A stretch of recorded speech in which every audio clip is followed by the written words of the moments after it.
नमस्कार बच्चों, स्वागत है आपका फिर से आपकी हिंदी की कक्षा में।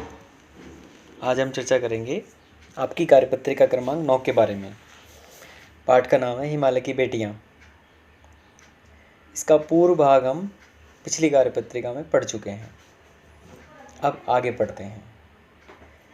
लेखक कहते हैं, खेलते खेलते जब ये जरा दूर निकल जाती हैं तो देवदार, चीड़, सरो, चिनार, सफ़ेदा, कैल के जंगलों में पहुंचकर शायद इन्हें बीती बातें याद करने का मौका मिल जाता होगा।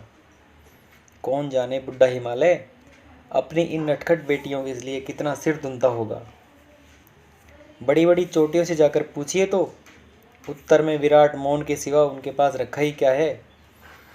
सिंधु और ब्रह्मपुत्र, ये दो ऐसे नाम हैं जिनके सुनते ही रावी, सतलुज, व्यास, चिनाब, काबुल, कपिशा, गंगा, यमुना, सरयू, गंडक, कोसी आदि हिमालय की छोटी बड़ी सभी बेटियों की आंखों के सामने नाचने लगती हैं। वास्तव में सिंधु और ब्रह्मपुत्र स्वयं कुछ नहीं है। दयालु हिमालय के पिघले हुए दिल की एक एक बूंद न जाने कब से इकट्ठा हो होकर इन दो महानदों के रूप में समुद्र की ओर प्रवाहित होती रही है। कितना सौभाग्यशाली वह समुद्र जिसे पर्वतराज हिमालय की इन दो बेटियों का हाथ पकड़ने का श्रेय मिला। ये तो हुआ हमारा पाठ का भाग। अब देखते हैं इसके प्रश्नोत्तर। प्रश्न क्रमांक 1, खेलते खेलते ये नदियाँ किन पेड़ों के जंगलों में पहुंच जाती हैं। पढ़ चुके हैं हम।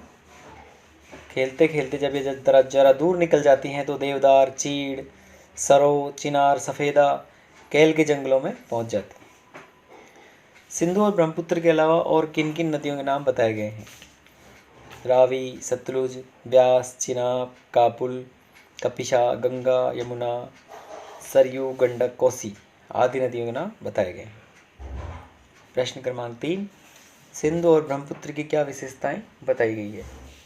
लेखक ने सिंधु और ब्रह्मपुत्र की विशेषता बताई है कि दयालु हिमालय की एक एक बूंद इन दो महानदियों के रूप में अनंत काल से बह रही है। प्रश्न क्रमांक 4, नदियों से होने वाले लाभों के बारे में सोचकर इस विषय पर निबंध लिखिए।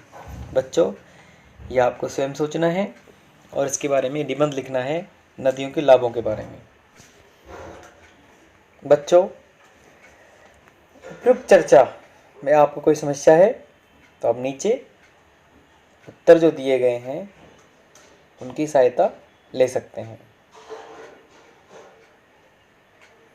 यहाँ पर मैंने नदियों से होने वाले लाभ भी लिख दिए हैं। इसके अलावा अगर आपको अभी भी कोई समस्या है तो कमेंट बॉक्स में अपना उत्तर जान सकते हैं। उसके लिए अपना प्रश्न लिखना पड़ेगा। मिलते हैं अगली कार्यपत्रिका में, तब तक के लिए नमस्कार।